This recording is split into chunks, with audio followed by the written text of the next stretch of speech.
Jai Jinendra, Jai Gurudev. With the blessings and inspiration of Param Gurudev, today we shall learn about Nirjara. If you haven't watched the first 3 parts of the Karma series, please find the links for the same in the description box below. If the bondage of karma is taken as a disease that afflicts the soul, then Aashrav is the door through which the disease arrives. Samvar is the prevention of the disease and Nirjara is a cure. Since prevention is better than cure, we learnt about the 5 ways of Samvar in the last video. For example, if you are suffering from cold or cough and you want to cure it, firstly you should stop eating cold items like ice cream to prevent further aggravation, that is Samvar, and then take steam or medication to cure it, that is Nirjara. Samvar stops the new karmas while Nirjara destroys the accumulated karmas by the soul in the past. Unless all the karmas are destroyed, it's not possible for the soul to be liberated and get freed from the constant cycles of birth and death. This process is known as Nirjara, which is accomplished by undergoing physical and spiritual austerities. Let me give you a small example. When gold is found in the mines, it is very impure. Even you wouldn't wear it. But for the gold to get its shining, it has to suffer by getting heated in the furnace to get rid of those impurities. Similarly, the soul is also impure because of its own karmas, and the austerities can help us get rid of those karmas. This process is known as Nirjara. It is similar to cleaning of the house from the inside after closing the windows. There are 2 kinds of Nirjara. The first one is Akam Nirjara, bearing the consequences of the past karmas unwillingly. For example, a beggar has to starve even though he is not willing to do so. The second one is Sakam Nirjara, when your actions are committed with an intention to purify the soul. You willingly fast to control your food cravings. There are 12 types of Sakam Nirjara called Tap, which is penance or austerities. They are divided into 2 groups. The first one is external Nirjara, which disciplines the human body against passions and desires. The second group is the internal Nirjara, which purifies the soul. The first one is Anshan, which means fasting for some or longer time. The benefits are that you save countless or infinite lives, control frequent eating habits, the blood is filtered, stomach gets rest, and all toxins are killed. The second one is Unodari, which means eating less than your hunger. For example, if you have the capacity to eat 1 more slice of pizza but you choose not to, that is Unodari. Reduce your time watching the television and decrease your mobile usage so that you have more time to invest productively. Also, you may choose to donate surplus food, toys and stationery to bind punya, that is, good deeds. The third one is Vritti Sankshep, which means limiting the number of items to eat and material things to use. It involves controlling your desires. One makes resolutions while practicing this austerity. It is quite essential to develop your willpower.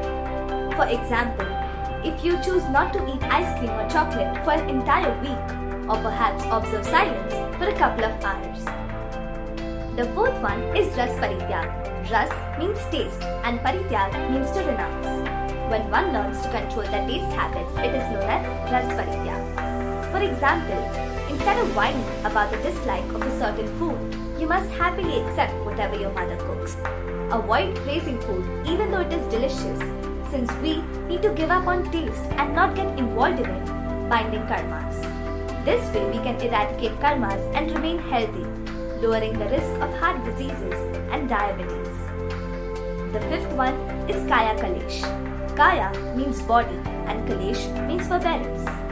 We must remain healthy for undertaking spiritual upliftment, and therefore we must develop our endurance power so that one can tolerate bodily inconveniences with equanimity. For example, you can stand on one leg as long as you can or tolerate the heat or cold. This austerity helps in reducing the bodily attachment and enhancing the tolerance power. The sixth one is Pratisalinta, which means controlling of senses. In Pratisalinta, one controls all types of senses in order to prevent pleasant and unpleasant temptations. During this austerity, One may remain in isolation, refrain from lying, and practice spiritual upliftment. This austerity helps in reducing the four passions: anger, ego, deception, and greed. The seventh one is prayaschit, which means repentance. One may ask for forgiveness for their faults and sins committed knowingly and unknowingly in front of their guru, teacher, parents, and oneself. You may feel peaceful while the intensity of your sin reduces. The eighth one is Vinay, which means respect. One must be respectful and humble to all and everyone, especially to those who are superior in knowledge and to the ones who have acquired the true insight of the soul. Respect increases your knowledge, reduces your ego, and you tend to become more positive and successful. The ninth one is Vayavach, which means serving others. Vayavach means serving religious teachers, parents, grandparents, ascetics, sick and people with special needs with sheer devotion. Whenever you help everyone, you will certainly succeed and be respected wherever you go. It also overcomes our ego and anger. The 10th one is Swadhyay, which means spiritual studies. The term Swadhyay means the knowledge, discovery and study of oneself. The term Swadhyay connotes to contemplation, meditation and reflection of oneself. It involves listening, reading and revising religious preachings and philosophy. Swadhyay increases your love and faith in God and destroys your karmas. The 11th one is Dhyan, which means meditation. Channelizing the flow of thoughts towards a single subject is known as Dhyan. It relieves stress and calms your mind. You feel peaceful for the fact you cut connections with the worldly life and got closer to your soul. For example, you chant rosary every day and observe your breath for 2 minutes, thus breaking the constant thinking process. The 12th one is Kayotsarg, the ultimate internal austerity, where all the activities of the body, mind and speech are withdrawn. When you can easily differentiate and feel that your body and soul are different, it is known as Kausarg. It enables you to remain in equanimity and stay away from the four passions. For example, when you're suffering from any disease, consider that your body is suffering, that is temporary, and not your soul, which is eternal. So friends, today we learnt about Nirjara. Hope you will follow the above austerities and purify your soul day by day. In the next video, we shall learn about the first karma out of the 8 karmas in depth. If you found this video an eye-opener, please do like, share and comment. Hit the subscribe button to stay updated with more such insightful videos. Thank you.